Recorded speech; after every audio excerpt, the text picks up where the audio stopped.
Fragments of one or the other. It's Tuesday, which means it's the day that I spend the afternoon with my niece. I watch her. That's what her mother would say, although that sounds a little too punitive to me, makes her sound a little too puny, one or the other. Suggests a power imbalance, which isn't possible because I have very little power, which is maybe why I'm on the phone with some man I don't know, filing a complaint. You're guys, I hear myself saying. They're so much worse than the city guys. It's like they're being loud on purpose. You know it's like 4 a.m, right? When they come.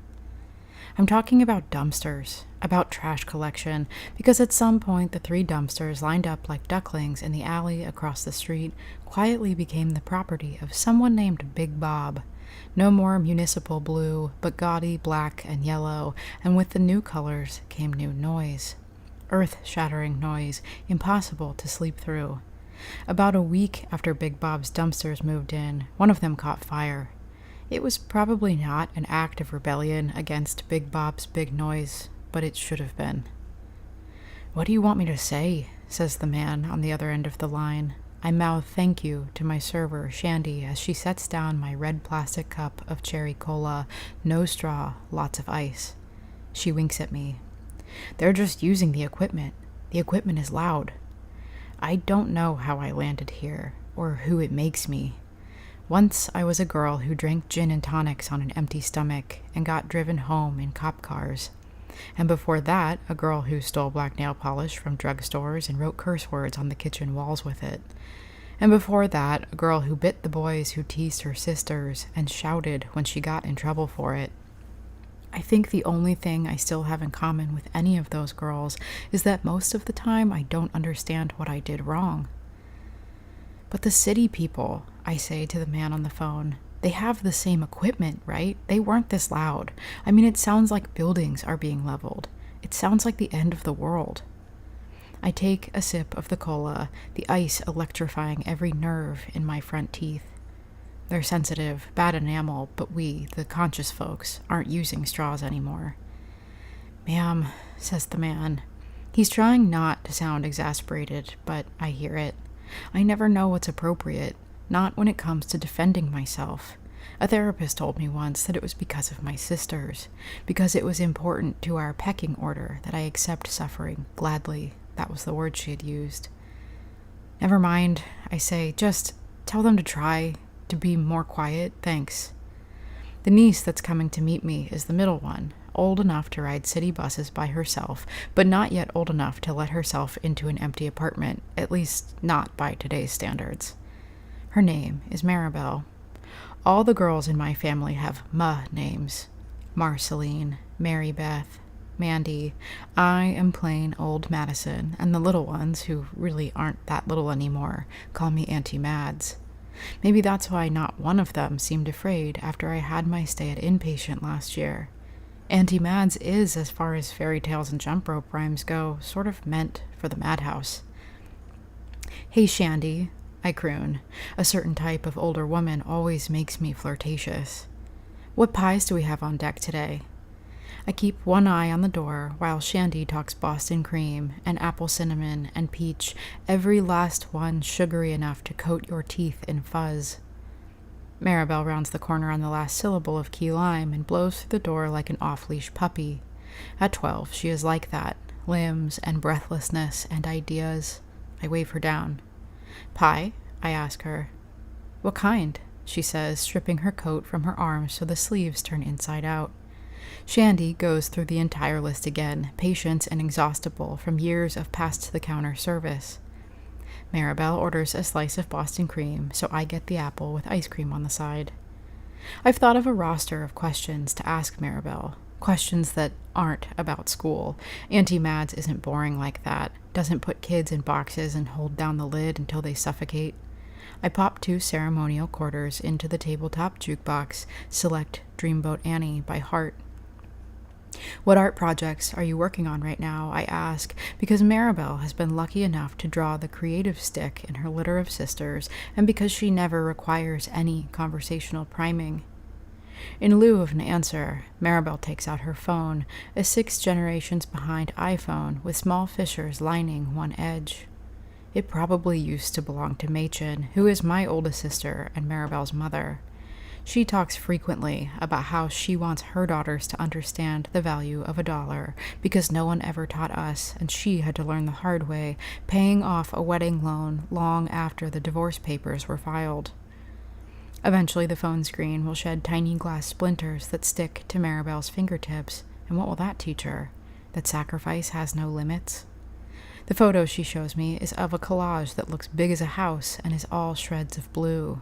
Cornflowers sprouting from ocean waves, cerulean bowling balls tipping out of the clear sky. A woman in a blue rubber raincoat standing in the center, her arms outstretched to show just how safe and dry she is. Excellent work, I say, because I take Maribel seriously. She doesn't resist when I take the phone from her hands, so I zoom in on one particularly busy corner, avoiding the broken bits. A tiny train springs from a blue stone hillside, a plume of blue balloons emerging from its smokestack. X-Acto knife? Mod Podge? Scissors, Maribel says forlornly, and glue stick. Even though I've used an X-Acto knife before, they let us use them at art camp. And one girl did get hurt, like she almost cut her whole frigging finger off, but I'm not the one who did that. It is one of life's most persistent pains, and Maribel knows it already. That we live with consequences wrought by someone else. I pick the diner for these afternoons with Maribel because it is familiar to me and contained. I don't feel alone with the responsibility when Shandy is scooting around the sticky linoleum and when Vincent and Marcus are back in the kitchen. Mine aren't the only eyes making sure the kid doesn't slip through the cracks of the city, end up in the back of some van or down in the sewers. Although if she did the latter, I would be the best person to find her. In my month of inpatient, I'd asked for a map of the local sewer system.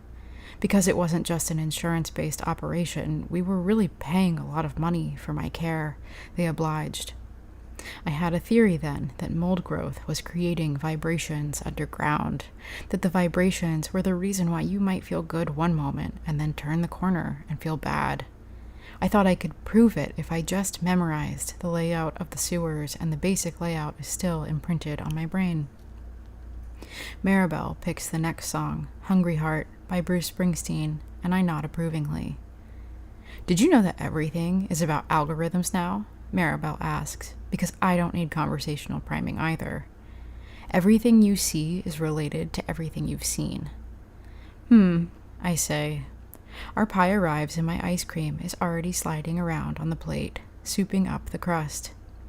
My teacher says that it's basically impossible to form your own opinions now. The internet decides what you're going to think based on what you've already thought. She says nothing is more important than digital literacy. I don't remember what I thought about when I was 12. Who was sleeping over on the weekends, probably. How to wear my sister's clothing without getting caught, definitely.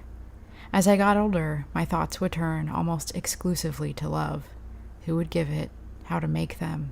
How to keep it? What to do when it was gone? Maribel is something else entirely. Smarter, self-assured. My algorithm is mostly animals, Maribel says. Then, and not just the cute stuff. She takes a big bite, speaks around pudding. Like, did you hear about the elephant who went after that lady? It rings a distant bell. I'm not on the social apps like my nieces are, or even like most of the people my own age, but I spend a lot of time on Reddit. Maribel continues. There was this lady doing some kind of, I don't know, safari or something, and she lured this baby elephant away from its mother, and then the baby died. The last part, she whispers, as if the words might summon a ghost. And like days later, the mom elephant found the woman and ran at her, like tried to stomp on her and everything. And people thought it was maybe just a mix-up, but the next day, the elephant did it again. The woman had to go home early. Elephants think humans are cute, I offer. They react to us the way we react to dogs or something. Maribel waves a hand that says, I already know that. Well, not this one. Not this lady. That elephant would have tormented her forever if she could. It's odd to hear a word like tormented come out of the mouth of a 12-year-old girl. But then, who knows more about it? My mom says only a mother can understand what that elephant was feeling, Maribel says. That's just like Machen, to grant herself the right to feel big and act out, but deny someone else that right. If someone took you away, I would torment them forever, I say, nudging the last bit of vanilla bean onto my spoon. That's what I said, Maribel says. I tense a little, waiting for the rest, wanting to push. And then what? What did she say? How did she respond? Because Machen was my tormentor. All my sisters were, back when we all hovered around the age of 12. Because I am still the odd one out. Even now, even when we are in our 30s and 40s, and I still want their approval, and I still can't get it. That isn't something I want Maribel to know. She might take her mother's side, or worse for both of us, she might take mine. My phone rings, and it's the same number I dialed earlier, Big Bob's number. I turn my phone over and let voicemail collect whatever it is they want to say. I would look for you all day, every day, until I found you, I press. I know. Even if I had to go down into the sewers. I know. By now, Bruce is most of the way done.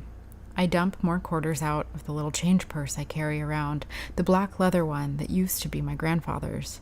Everyone else, all my sisters and cousins, had fought over things like the mid-century side tables and, of course, the money.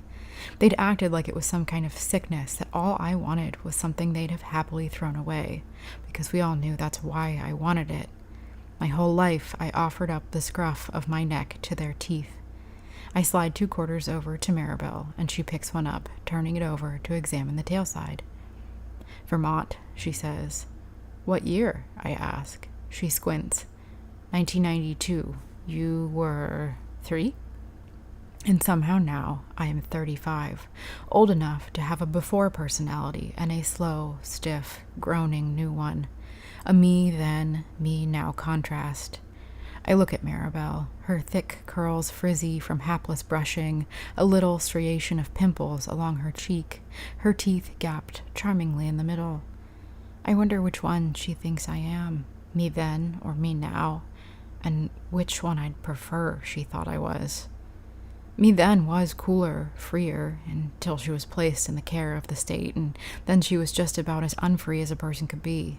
Money didn't buy private showers and let you keep your shoelaces anyway. Me now is driven to the edge by the grating sounds of trash collection. Me now feels like this is a perfectly justifiable thing to complain about and fears that this is a type of madness worse than anything anti-mads has come up with so far. The getting older madness of demanding a certain level of peace, of refusing to sit with discomfort. And is that so unreasonable? Maybe it's just unrealistic. Maribel points at the 25-cent machines located in the vestibule by the door, and I nod.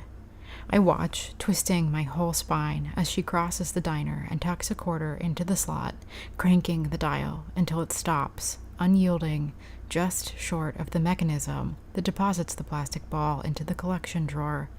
She tries twisting the crank backward and then forward again. But it won't budge. Hey, Shandy, I say, but Maribel widens her eyes at me and scurries back to the table, cupping her hands to the sides of her face like blinders. You never know what might embarrass a tween. Sorry I lost your quarter, she whispers. That's okay, I whisper back. Who even cares about Vermont? She laughs, and all is good with the world again. I shake another quarter out of the coin purse and flip through a few of the little jukebox's pages until I find the list of Patsy Cline songs. You know her? I ask. You need to know her. I pick She's Got You because lessons in heartbreak are everywhere, and it's important which ones stick out first. We listen in silence for a moment, and Maribel sways a little, shutting her eyes. This is the reason she's my favorite. This earnestness. I think again of the blue locomotive with its plume of blue balloons. The magic of it. That's a train that could take you anywhere, away from any problem. How are things with your friends? I ask, because that is the place to probe when weighing a girl's problems, second only to the place of her sisters. Carol is moving next summer because her parents got divorced. Judith got detention this week because she threw a carton of milk at the gym teacher. Judith was my best friend for a while, but I think now it's probably Alice. I marvel at all these old-fashioned names. Carol, Judith, Alice, even Maribel, as if the local middle school swapped places with a Boca Raton retirement village. Really, I know it's just people my age trying so hard to be different from their parents, they've reincarnated their parents' parents, and now we all have to contend with girls named Ruth wearing low-rise jeans. What's Alice's deal? I ask. Maribel says, touching a finger to her chin and tilting her head, a little miming of thought. She's an artist too, and she knows a lot about cryptids. Cryptids? Yeah, you know, Bigfoot, Mothman.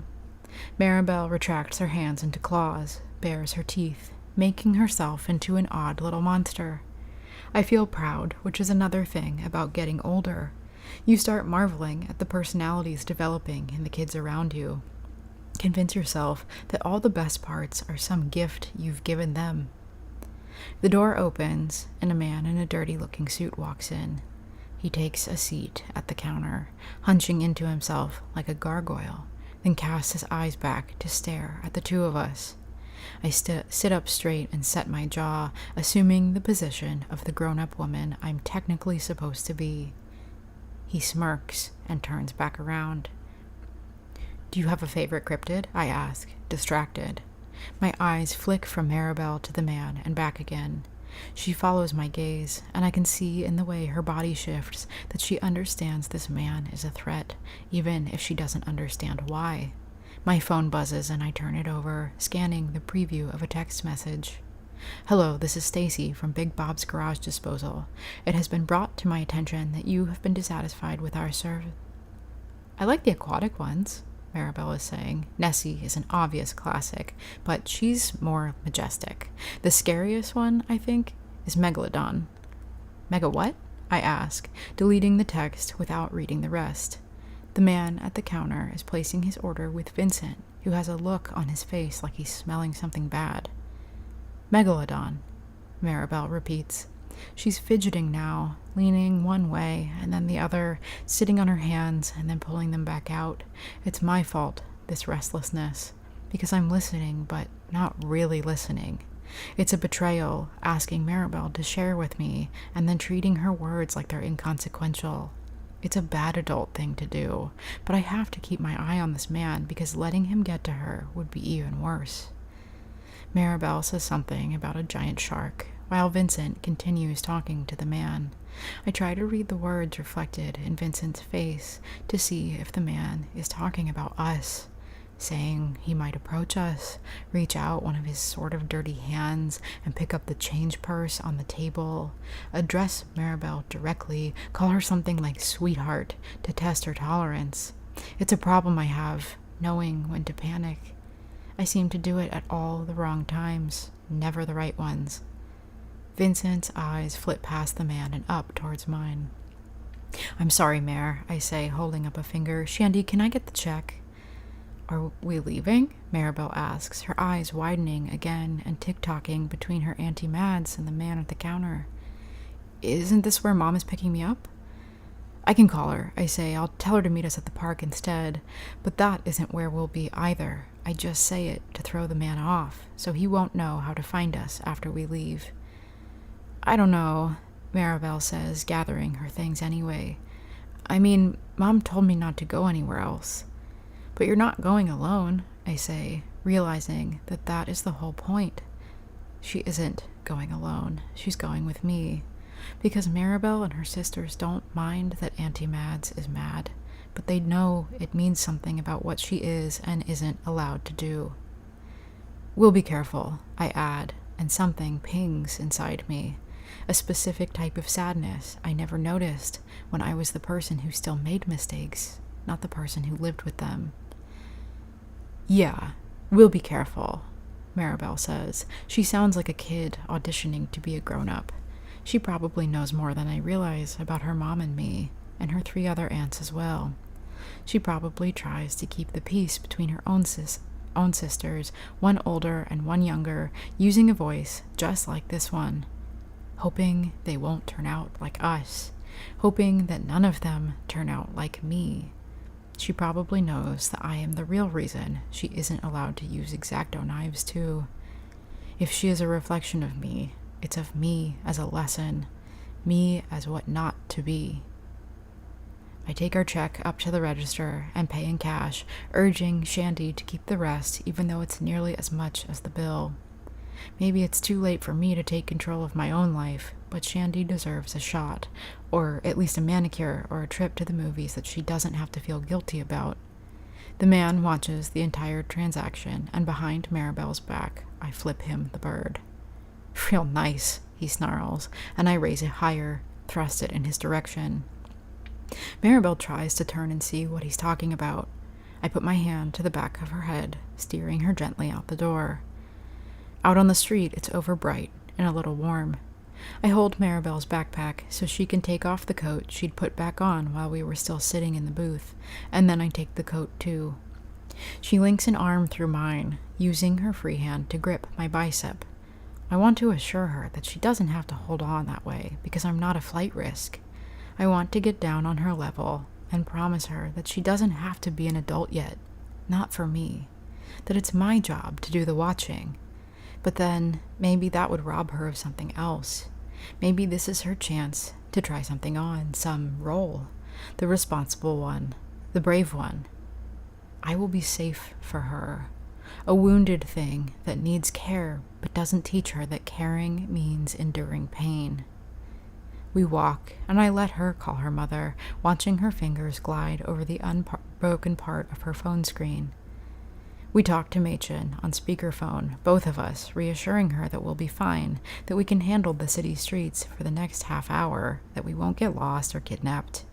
I feel like a 12-year-old asking a friend's mother about playing after school.